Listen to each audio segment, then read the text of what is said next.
আসসালামু আলাইকুম বন্ধুরা, প্রবাসী বন্ধু মিডিয়া চ্যানেলের পক্ষ থেকে সবাইকে আন্তরিক শুভেচ্ছা, অভিনন্দন।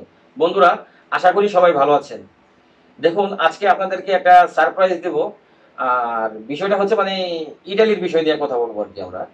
যাই হোক, মানে আপনারা অনেকেই আমাদের কাছে ফোন করেছিলেন, আমাদের সাথে অনেকেই ফোন করে বলেন যে স্যার, আমরা আসলে ইটালি যাওয়ার জন্য পাসপোর্ট জমা দিয়েছিলাম, অনেক বছর যাবত ঘুরতেছি কিন্তু যেতে পারছি না। আবার অনেকে বলেন যে পাসপোর্ট জমা দিয়েছি এজেন্সিতে, কিন্তু টাকা মার খেয়েছি, 1 লাখ টাকা 1.5 লাখ টাকা মার খেয়েছি, এবং কি এমনও হয়েছে যে পাসপোর্টটা পর্যন্ত তারা ফেরত দেয়নি। মানে অনেক অনেক বেশি প্রতারণার শিকার হয়েছেন এবং অনেক হয়রানির শিকার হয়েছেন আপনারা, অনেকে বলেছেন। দেখুন, বাংলাদেশ এবং হচ্ছে আপনার মরিশাসে এবং দুবাই সহ আমাদের প্রায় 3টা দেশের মধ্যে আমাদের বিজনেস আছে, বাংলাদেশ ছাড়া। তো এই ট্রাভেল এজেন্সির বিজনেস সহ আমরা আমাদের আরো অন্যান্য বিজনেস আছে, ফিলিং স্টেশন সহ বেকারি, আরো অন্যান্য বিজনেস আছে আমাদের অন্যান্য দেশে।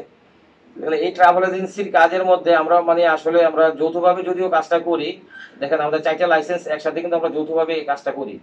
আর ঢাকায়, বাংলাদেশে কিন্তু আমাদের 4টা অফিস আছে, 4টা লাইসেন্সের দামে 4টা অফিস। তো বিষয়টা হচ্ছে, আমরা একটা প্ল্যানিং করেছি। প্ল্যানিংটা হচ্ছে যে যারা ইটালির জন্য যারা পাসপোর্ট জমা দিবে, আমরা এমন একটা পরিকল্পনা করেছি, এমন একটা সিস্টেম করেছি যে আমরা আগে আপনাদের কাছ থেকে কোনো টাকা নিব না। আপনারা পাসপোর্ট জমা দিবেন, আমরা ভিসা প্রসেসিং করব, সবকিছু যখন কমপ্লিট হবে, আপনি ইটালির ফ্লাইট হবে, আপনি ইটালি পৌঁছানোর পরে আমাদের প্রতিনিধি আপনাকে রিসিভ করবে ইটালি এয়ারপোর্ট থেকে। আপনি তখন আমাদেরকে পেমেন্ট করবেন। শর্ত থাকবে এরকম যে আপনি ইটালি পৌঁছাবেন, আপনার আজকে ফ্লাইট, আজকে মনে করেন যে আপনার ইটালির জন্য ফ্লাইট হয়েছে, আপনি একদিন পরে ইটালিতে পৌঁছানোর পরে, যখন ইটালিতে যাওয়ার পর আপনি ভিডিও কলে আপনার পরিজনকে দেখাবেন যে হ্যাঁ, আমি পৌঁছে গেছি, ইটালিতে আছি, ঠিক আছে, তখন আপনি আমাদেরকে পেমেন্ট করবেন। এরকম একটা সুযোগ, ঠিক আছে, এটা আমরা পরিকল্পনা করেছি এরকম। তো বিষয়টা হচ্ছে, দেখেন, অনেক টাকা ইনভেস্ট করতে হবে, ঠিক আছে, 4টা লাইসেন্স থেকে অনেক টাকা ইনভেস্ট করতে হবে যদি এই কাজটা আমরা এভাবে করি।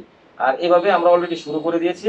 অলরেডি প্রায় আমরা 17টা পাসপোর্ট আমরা অলরেডি জমা নিয়ে নিচ্ছি কাজ করার জন্য। তো যাই হোক, শোনেন, যারা ইটালির জন্য যারা পাসপোর্ট জমা দিবেন, এই শর্তে শুধুমাত্র আপনারা যেতে পারবেন শক্ত যদি কোনো ডকুমেন্টস দিতে পারেন আমাদেরকে, যে হ্যাঁ আপনারা ভিসা প্রসেসিং করবেন, আমি যদি না যাই তাহলে আমি এই জরিমানা দিতে আমি বাধ্য থাকবো, এরকম ভাবে আর কি।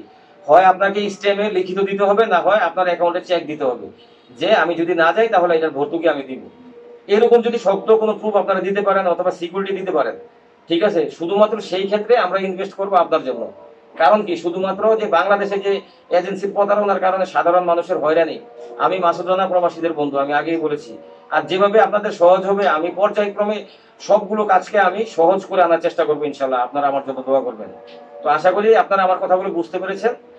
পুরো বিস্তারিত জানার জন্য ভিডিওর স্ক্রিনে দেওয়া নাম্বারে ইমো, হোয়াটসঅ্যাপে অ্যাড করে সরাসরি আমার সাথে কথা বলতে পারবেন। তো আশা করি আমার কথাগুলো আপনারা বুঝতে পেরেছেন। ভালো থাকবেন। আল্লাহ হাফেজ। আসসালামু আলাইকুম।